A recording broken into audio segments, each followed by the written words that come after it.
Hello മക്കളെ, അപ്പോൾ നമ്മളെ USS എക്സാം ഒക്കെ കഴിഞ്ഞല്ലേ. അപ്പോൾ നമുക്ക് നോക്കാം എന്താണ് നമ്മളെ എക്സാമിന്റെ അവസ്ഥ. അതെ, അപ്പോൾ ഫസ്റ്റ് ഓഫ് ഓൾ എന്താ വെച്ച് കഴിഞ്ഞാൽ ക്വാളിഫയിങ് മാർക്ക് എന്നുള്ള ഒരു ക്രൈറ്റീരിയ മാറി കട്ട് ഓഫ് മാർക്ക് ആയ ശേഷമുള്ള ഫസ്റ്റ് എക്സാം ആയിരുന്നു. അപ്പോൾ അതിൻ്റെതായിട്ടുള്ള ഒരു ടെൻഷൻ മിക്ക കുട്ടികളിലും ഉണ്ടാവാനുള്ള ഒരു സാധ്യത ഉണ്ട്. പക്ഷെ എന്നിരുന്നാൽ കൂടിയും കട്ട് ഓഫ് ആവുമ്പോഴുള്ള ഒരു അഡ്വാൻറ്റേജ് എന്താണെന്ന് വെച്ച് കഴിഞ്ഞാൽ ക്വസ്റ്റ്യൻ എത്രത്തോളം ടഫാണോ അത്രത്തോളം കട്ട് ഓഫ് കുറയും. ക്വസ്റ്റ്യൻ എത്രത്തോളം സിമ്പിളാണോ അത്രത്തോളം എന്തായിരിക്കും കട്ട് ഓഫ് കുറച്ച് കൂടുതലായിരിക്കും.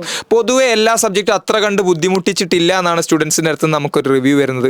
പൊതുവെ എന്നിരുന്നാൽ കൂടിയും മാത്സ് കുറച്ച് ഡിഫിക്കൽട്ടായി പൊതുവെ എല്ലാ കോണുകളിൽ നിന്നും അഭിപ്രായമുണ്ട്. നമ്മളെ പല മക്കളും സിമ്പിളായിരുന്നു എന്ന് പറയുന്നുണ്ടെങ്കിൽ കൂടിയും പൊതുവെ മാത്സിനെ വെച്ച് നോക്കുന്ന സമയത്ത് ഒന്നെന്താ വെച്ചാൽ മെൻ്റൽ എബിലിറ്റി പുതുതായിട്ട് ആഡ് ചെയ്തായിരുന്നു. അതിൽ ചില NMMS പോലും റയറായി ചോദിച്ച ഒരു ക്വസ്റ്റിനൊക്കെയാണ് റാങ്കിങ്ങിന്റെ ഭാഗത്തു നിന്നൊക്കെ ചോദിച്ചിട്ടുള്ളത്. അത് ചിലപ്പോൾ മേ ബി അതിലൊന്ന് ടെൻഷനായി പോകാനുള്ള സാധ്യത ഉണ്ട്. പിന്നെ മാത്സിന്റെ ഓപ്ഷനുകളിലും ഡയറക്റ്റ് ആയിട്ട് ഓപ്ഷൻ കൊടുക്കാണ്ട് കുറച്ച് ട്വിസ്റ്റ് ചെയ്തിട്ടുള്ള ഓപ്ഷനുകളായിരുന്നു. എന്നിരുന്നാൽ കൂടിയും ഓവറോൾ നമ്മളെ ക്ലാസ്സുകൾ കൃത്യമായി കണ്ടുപോയ കുട്ടികൾക്കൊക്കെയും നല്ല മാർക്ക് സ്കോർ ചെയ്യാൻ പറ്റിയ രീതിയിൽ തന്നെയായിരുന്നു ഇന്നത്തെ ക്വസ്റ്റ്യൻ പേപ്പർ ഉണ്ടായിരുന്നത്. അത്ര കണ്ടവരെ ബുദ്ധിമുട്ടിച്ചുണ്ടാവാൻ ഒരു സാധ്യതയില്ല. അപ്പോൾ പൊതുവെ മാത്സിന്റെ കേസിൽ അത്രയും കാര്യങ്ങളുള്ള ബേസിക് സയൻസ് എന്താ അവസ്ഥ? എല്ലാവരും സിമ്പിൾ ആണെന്ന് പറയുന്നുണ്ട്. ബേസിക് സയൻസ് വളരെ സിമ്പിൾ ആയിരുന്നു. നമ്മൾ ചാപ്റ്ററിന് തന്നെ എല്ലാ ക്വസ്റ്റ്യൻസും ഡയറക്റ്റായി ചോദിച്ചു. അത്രയ്ക്ക് സിമ്പിളായിട്ട് നിങ്ങൾക്ക് സ്കോർ ചെയ്യാൻ പറ്റുന്നുണ്ടായിരുന്നു ബേസിക് സയൻസ്.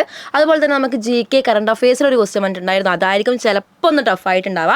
അതിലും മിസ് പറഞ്ഞിട്ടുണ്ടായിരുന്നു സ്പേസ് പഠിക്കണേ എന്നുള്ളത്. സ്പേസിൽ തന്നെയാണ് കാര്യങ്ങൾ വന്നിട്ടുള്ളത്. അപ്പോൾ വളരെ സിമ്പിളായിട്ട് നിങ്ങൾക്ക് അതിൽ മാർക്ക് ഒരു 15 ഒരു 14 13 മാർക്കൊക്കെ സിമ്പിളായിട്ട് സ്കോർ ചെയ്യാൻ പറ്റും. ഓക്കെ, അപ്പോൾ നമുക്ക് ഇംഗ്ലീഷിൽ എന്താണ് അവസ്ഥ? യെസ്, ഇംഗ്ലീഷ് ആണെന്നുണ്ടെങ്കിൽ ഞാൻ നേരത്തെ ആൻസർ ഡിസ്കഷന്റെ ടൈമിൽ നോക്കുമായിരുന്നു. കുട്ടികൾ എല്ലാവരും തന്നെ പറഞ്ഞുകൊണ്ടിരുന്നത് മിസ്സേ എനിക്കൊരു 13, അതായത് 12ന്റെ മേലേക്കാണ് എല്ലാവരും മാർക്ക് പറയുന്നത്. 13, 14, 15 വരെ പറഞ്ഞിട്ടുള്ള ആൾക്കാരുടെ എനിക്കൊന്ന് വളരെ ഈസി ആയിരുന്നു.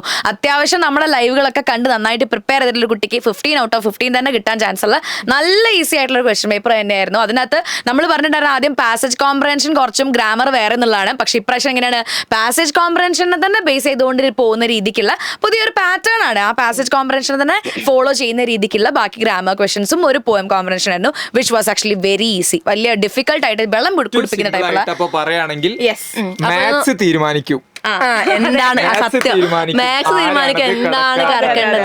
ഇപ്പൊ സോഷ്യൽ സയൻസിന്റെ കാര്യം നോക്കുകയാണെങ്കിൽ തന്നെ ബേസിക് പോലെ തന്നെ സയൻസ് പോലെ തന്നെയാണ് സോഷ്യൽ കേട്ടോ. ആ ഒരു ലെവൽ അതേപോലെ തന്നെയാ. നിങ്ങൾക്ക് ചിലപ്പം കറണ്ട് അഫെയറിൽ GKയിൽ മാത്രമേ 1, 2 അതിപ്പോ നിങ്ങൾ ആലോചിക്കണം, അങ്ങോട്ട് മാറും, അത് അങ്ങോട്ടും ഇങ്ങോട്ടും വേറെ ചെയ്യും, വേറെ ഒന്നും പഠിക്കേണ്ട. അപ്പം മാത്സ് എന്ത് ചെയ്യാ, ചിലപ്പം കുറച്ചൊരു മാത്സ് തീരുമാനിക്കും അല്ലെ, ആർക്കാണ് യൂസ് കിട്ടേണ്ടതെന്നുള്ള മാത്സ്. എല്ലാ മക്കളോടും പറയാനുള്ള സാധനം ഏറ്റവും simple logic, done is done. കഴിഞ്ഞത് കഴിഞ്ഞ് നമ്മൾ മുന്നോട്ടേക്കുള്ള കാര്യങ്ങൾ മാത്രം നോക്കാം. ഇനി നമുക്ക് മുന്നോട്ടേക്ക് നമ്മുടെ ആനുവൽ എക്സാം ആണ് വരുന്നത്. ആനുവൽ എക്സാമിന് നമ്മുടെ 28ാം തീയതി പ്ലാൻ കൂടെ പറഞ്ഞാലോ? യെസ്, 28ാം തീയതി തൊട്ട് നമ്മൾ ഡബിൾ ധമാക്ക സ്റ്റാർട്ട് ചെയ്യാണ്. അതായത് നിങ്ങൾക്ക് 2 സബ്ജക്ട് ഒരു ലൈവിൽ കിട്ടുന്ന പോലെ നമ്മൾ കംപ്ലീറ്റ് ആയിട്ട് പഠിക്കാൻ പോവാണ്. USS കഴിഞ്ഞു, അതവിടെ വെക്കുക. ഇനി നമ്മൾ ആനുവൽ എക്സാമിലേക്ക് പോവാണ് കേട്ടോ. യെസ്, അതേപോലെ തന്നെ മക്കളെ നമ്മുടെ ആനുവൽ എക്സാമിന്റെ കമ്മ്യൂണിറ്റി ഒക്കെ ഇനി സ്റ്റാർട്ട് ചെയ്യാൻ വേണ്ടി പോവാണ് അല്ലേ? അതെ, അതായത് നിങ്ങൾക്ക് ഈ വീഡിയോന്റെ താഴെ ഡിസ്ക്രിപ്ഷൻ ബോക്സ് ഒന്ന് ചെക്ക് ചെയ്ത് കഴിഞ്ഞാൽ നിങ്ങൾക്ക് നമ്മുടെ കമ്മ്യൂണിറ്റിന്റെ ലിങ്കും വാട്സ്ആപ്പ് ചാനലിന്റെ ലിങ്കും കിട്ടും. ജസ്റ്റ് ഒന്ന് ക്ലിക്ക് ചെയ്യാം. വേണ്ട എല്ലാ കാര്യങ്ങളും അവിടെ ഉണ്ടാവും. നോട്ട്സ് ആയിക്കോട്ടെ, ബാക്കി PYQ, ബാക്കി എന്തൊക്കെയാണോ നിങ്ങൾക്ക് ആനുവൽ എക്സാമിന് പ്രിപ്പയർ ചെയ്യാൻ വേണ്ടി വേണ്ടത് അതെല്ലാം നിങ്ങൾക്ക് ആ കമ്മ്യൂണിറ്റിയിലാണ് കിട്ടുക. സോ ഇനി നിങ്ങൾ USS കഴിഞ്ഞു വെച്ചിട്ട് മടക്കി വെക്കരുത്. അടുത്ത ആനുവൽ എക്സാമിന് പഠിക്കാൻ വേണ്ടിയുള്ള ലിങ്കിൽ പെട്ടെന്ന് തന്നെ കമ്മ്യൂണിറ്റിയിൽ റെസ്റ്റ് എടുക്കരുത്. ഞങ്ങളും റെസ്റ്റിലല്ല, നിങ്ങളും റെസ്റ്റിലല്ല കേട്ടോ. ഓക്കെ, അപ്പോൾ താങ്ക് യു.